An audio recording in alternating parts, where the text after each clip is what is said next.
Hi, I'm Lola Hudnall. And I'm Sahana Karthik, reporting from the Lobby Observer. Today, we will be speaking with members of two sports teams, the Algonquin Varsity Rugby team that is a co-op with Westborough and the WHS Varsity Lacrosse team. The Algonquin Rugby team has been around for many years. However, it began its co-op with Westborough in 2021. In fact, the team won its first co-op season with Westborough. For those who haven't heard of rugby before, it is a sport that combines the skills from both American football and soccer. Rugby involves the physical aspects of football, including running and tackling, as well as the endurance and open play of soccer. Most players who begin playing rugby in high school are new to the sport and come from a wide range of athletic backgrounds. For more information on the rugby team, let's turn it over to Hannah Wallace, who will be speaking with varsity head coach Dominic McNeil. Hi, I'm Hannah Wallace reporting from the Lobby Observer, and today I'm here with Dominic McNeil, the head coach of the varsity Algonquin rugby team. So, Coach McNeil, for those who don't play rugby, do you mind briefly describing how the sport is played? It's pretty simple. You just get the ball and you try to score over your opponent's line, and you try to stop the other team coming the other way. But the biggest difference that most people make, most frequently compare rugby to football, is that you can't pass the ball forwards. So it's really about players supporting nice, accurate passes. We work together to get the ball forward down the field. We work together to defend. So it's a tremendous game to educate young people about teamwork. And at the end of the day, you need aggression. So if you don't have aggression, you really can't be out on the rugby field. How long have you been coaching? This will be my 8th year coaching here at the high school, and then I also coached a year at Providence Men's Club. What do you think will be the biggest challenge for the team to overcome this season? It's always a challenge to get football players who I love. They recruit. We've got some football players, a lot of them, but adapting their skills and their aggression to the technical aspects of rugby, because it's not just, people think it's just a bunch of people smashing into each other and it's just a big pile and a big mess, but there's a lot of technical aspects of tackling that make it comparatively safe to football.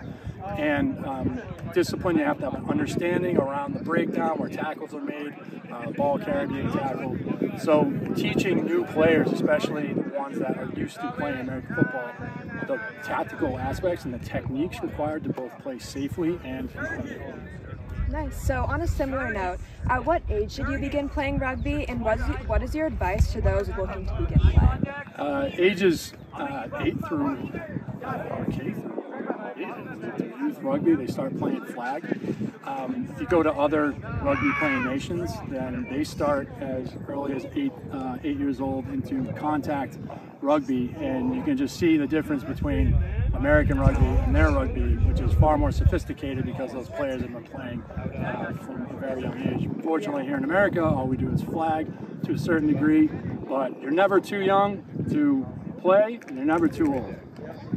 All right, and lastly, are there any players that we should be looking out for this season? Oh man, Nick Southey is our fly half. He's a junior. He already scored 4 tries in our first match. Liam Cuniff, who is also a junior, is just an outstanding physical player, tremendous with the ball in his hands. And Jace Golden works with him as another back together.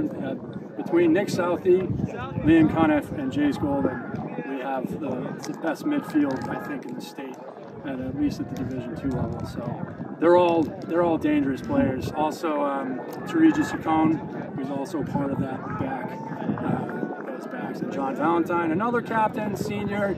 He's an extraordinary player. Size, 6'5", can run like a deer. And just has great rugby IQ, and great handling skills. So we've got a lot of great leaders. The leadership is excellent. We have talent. So as long as we can just fine-tune some of the newer players, we're going to have a very successful season. That's awesome. Thank you so much for your time, and we wish you all the best of luck this season. Thanks so much.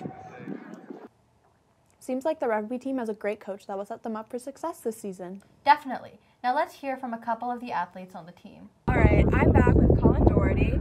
He is the captain on the varsity rugby team here at Algonquin. So Colin, how long have you been playing rugby? I've been playing rugby since 8th grade.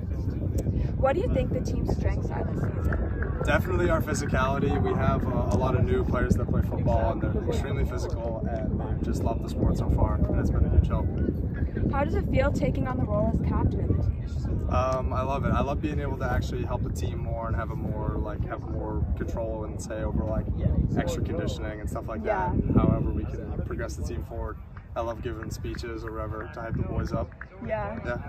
How has rugby impacted your physical or mental abilities? I think physically it's made me a much better athlete.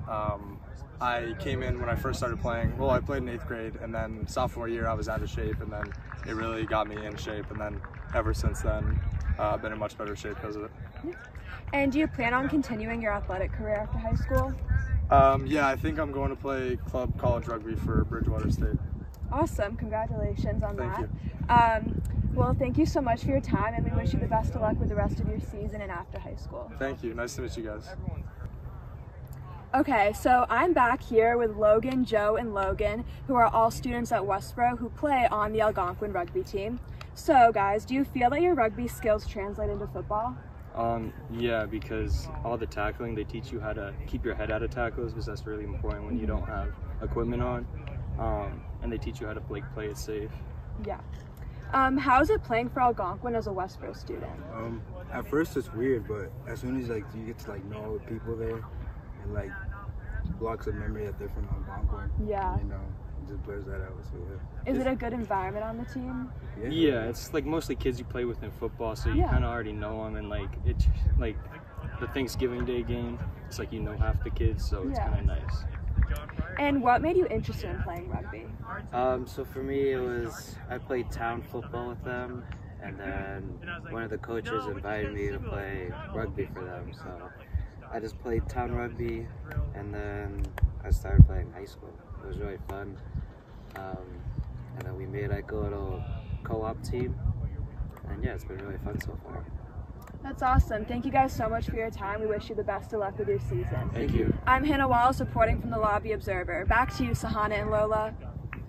It was awesome getting the chance to hear from some of the players on the team, especially some from Westborough. For sure. They sound excited and prepared for the rest of their season. Let's now take a look at another sport at WHS, the Girls Varsity Lacrosse team. Last year, the Girls Varsity Lacrosse team ended the season 3-13. Their former coach, Colleen Dabish, retired last year after many years of coaching girls lacrosse. They have 2 new coaches, head coach Whitney McKay and assistant coach Becky Tynan, along with JV coach Kelsey.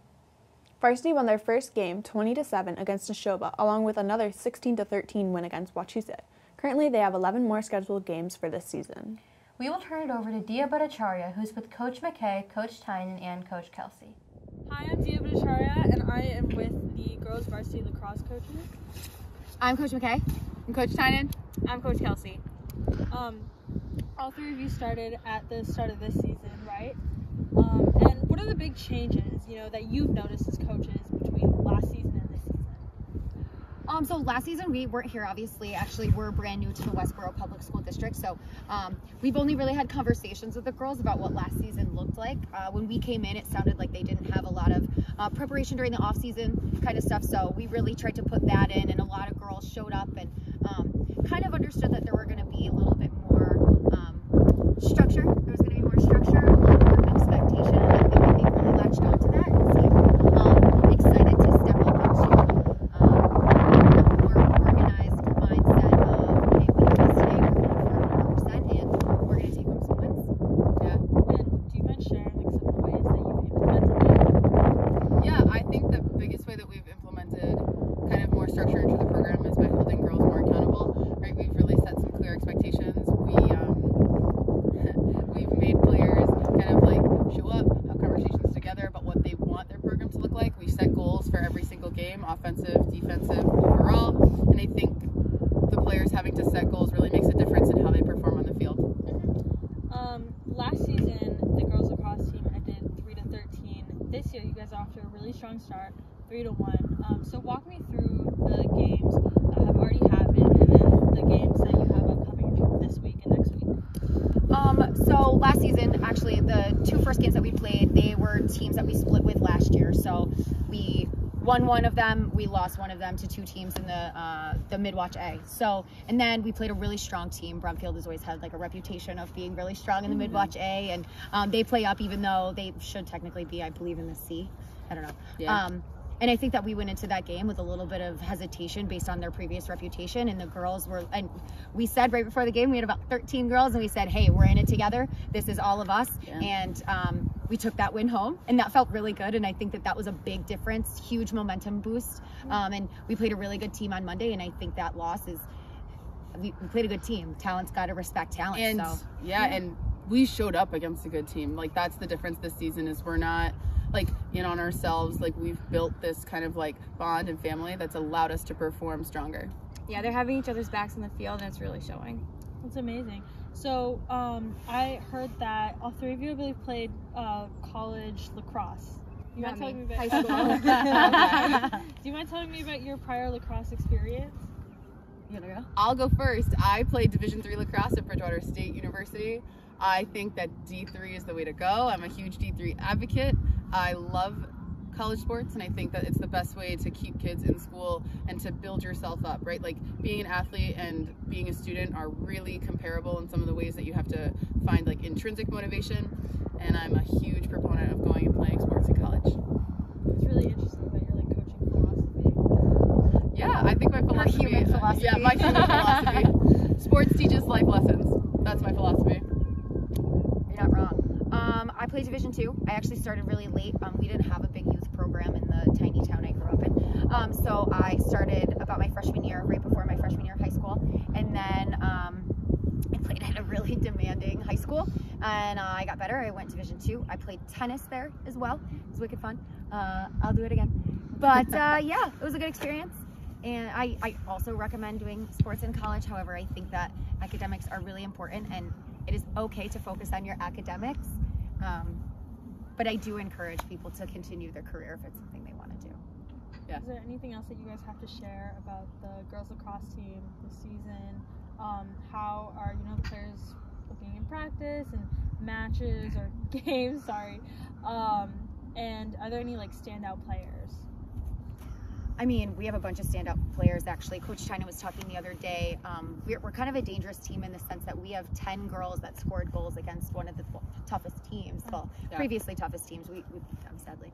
But we had 10 girls score a goal, and a couple of the teams we played, they had 3 girls score a goal. So I think that that just shows the depth and bench that we have. And there are not other teams in the Midwatch A that are doing that. Having 10 girls put goals in the net and another 7 with assists. And we've got a lot of young players, right? We've got a strong group of juniors. We've got a strong group of sophomores and freshmen. We have great seniors. We only have 2. So we're sad to see them go, but we are really excited and like hopeful for that future of bringing up those juniors, sophomores, and freshmen that we have already. That's really exciting. So exciting. It is. Very exciting, very exciting. Thank you so much for this interview, and we wish you luck for the rest of your season. Thank you so much. Thank you. I loved hearing from the new coaches and how they had been pushing the team. My favorite part was hearing their plans on coaching this new team. The team seems to really enjoy the sport and people they are with.